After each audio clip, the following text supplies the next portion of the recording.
High in the Sierra Mountains, just outside of Yosemite National Park, is the home of Sierra Online, the creator of the world's greatest interactive fiction.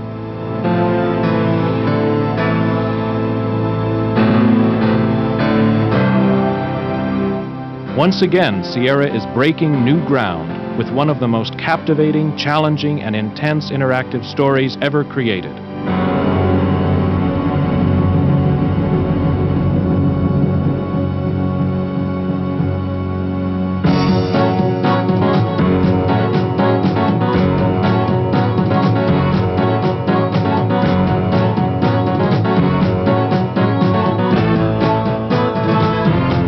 Gabriel Knight, Sins of the Fathers, is a psychological suspense story of one man's desperate search to safeguard his future by unraveling his past. A generations-old voodoo curse haunts Gabriel's sleep and threatens his very life. Gabriel's search into the roots of voodoo, combined with the images of his own nightmares, provide the keys to unlock the curse and save his very existence. Game designer Jane Jensen and a team of programmers, artists, animators, musicians, cinematographers, actors, and other specialists have spent over a year creating this incredible adventure.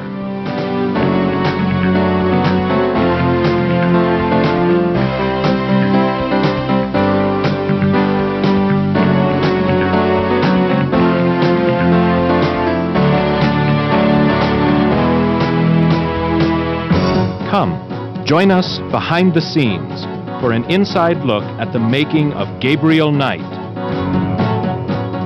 Jane began the Gabriel Knight project immediately following her work as co-designer and writer for King's Quest VI, which was the best-selling computer game of 1992. For Jane, Gabriel Knight was a true labor of love. Well, I came to Sierra Online because I really loved adventure games. My first one was King's Quest IV, and I loved the medium the way it was. I love puzzles of all kinds, and I like the graphics. But as a writer, when I came here, I kind of got inspired thinking about how far this medium could go. Sierra was already at that point changing a lot of its direction, and I feel very strongly that this medium can be as powerful of entertainment as any film or any book or any comic or whatever medium you have. And I don't think that, I try not to limit my thinking about the powerful nature of the story because it's a computer game. I think that we can make computer games that are just as good as any other form of entertainment. With Gabriel Knight, Jane also pioneered a number of changes to the familiar Sierra game interface. We get letters from people saying they think that the game assumes too much. It assumes that they want to pick up something when they click the hand on it where they may have been trying to open it. So I wanted to try to keep the point and click and the icons, the visuals instead of words, and introduce a little bit more freedom of action. That and the dialogue trees are the way we've done that with Gabriel Knight. I think it's made it a very difficult game, but I hope that people will take a little time to get used to it. An experienced team of artists and animators transformed Jane's vision into the game's distinctive style and appearance. Lead illustrator John Schroeds created an overall art design that borrows from the dark look of film noir, combined with the distinctly stylistic appearance of graphic novels.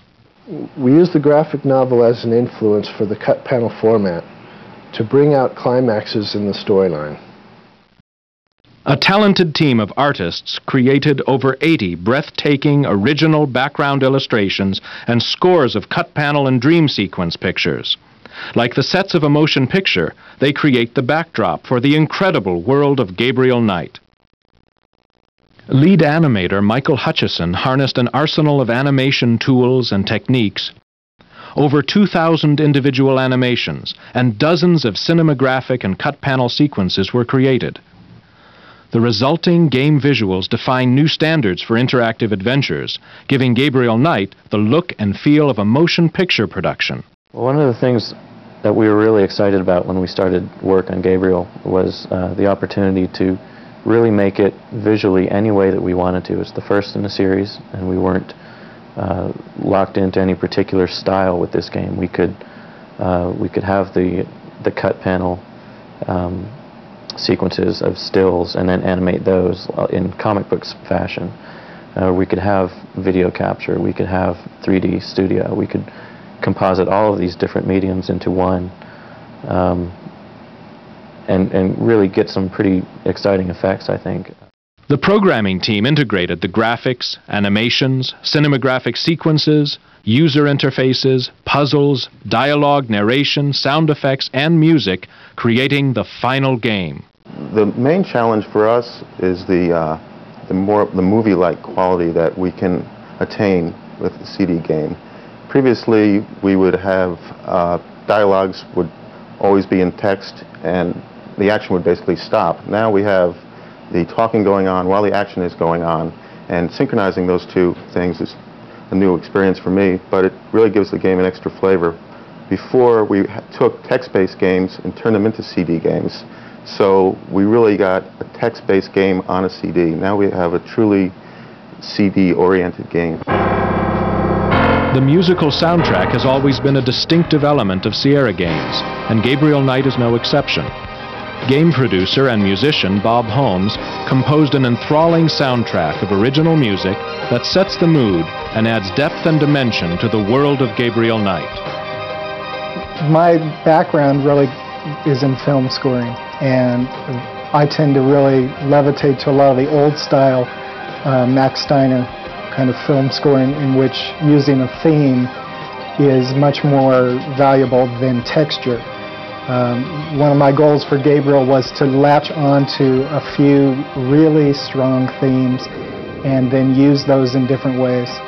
Gabriel is a great vehicle for music because of the texture and the darkness and the tone. It just gave me a lot of rich things to work with. The musical score is augmented by hundreds of realistic sound effects.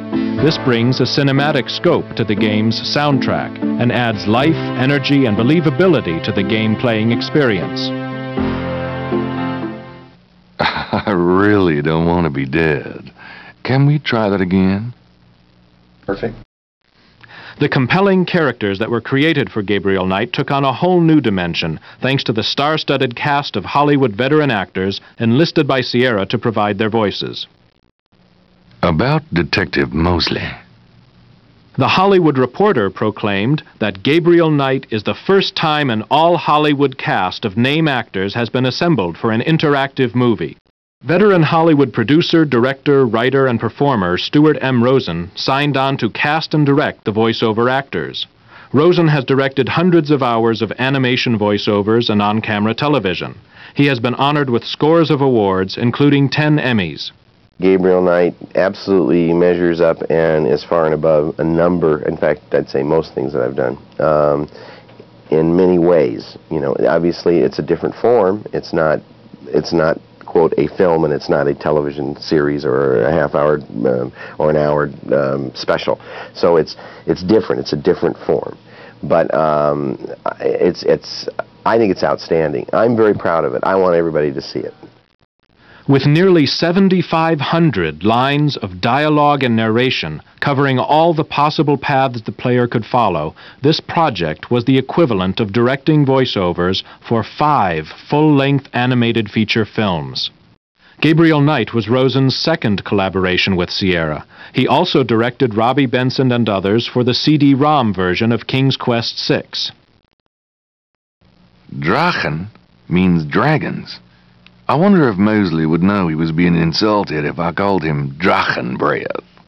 Tim Curry is among Hollywood's most talented and versatile actors. Using his sensuous masculine voice, Curry created a distinctive personality for the title character of Gabriel Knight. This is a newspaper clipping about a murder committed in 1810. That murder is an exact match of the voodoo murders, right down to the marks around the bodies. Tim Curry as Gabriel Knight. It's kind of an interesting story. We were trying to cast Gabriel, and were looking at some of the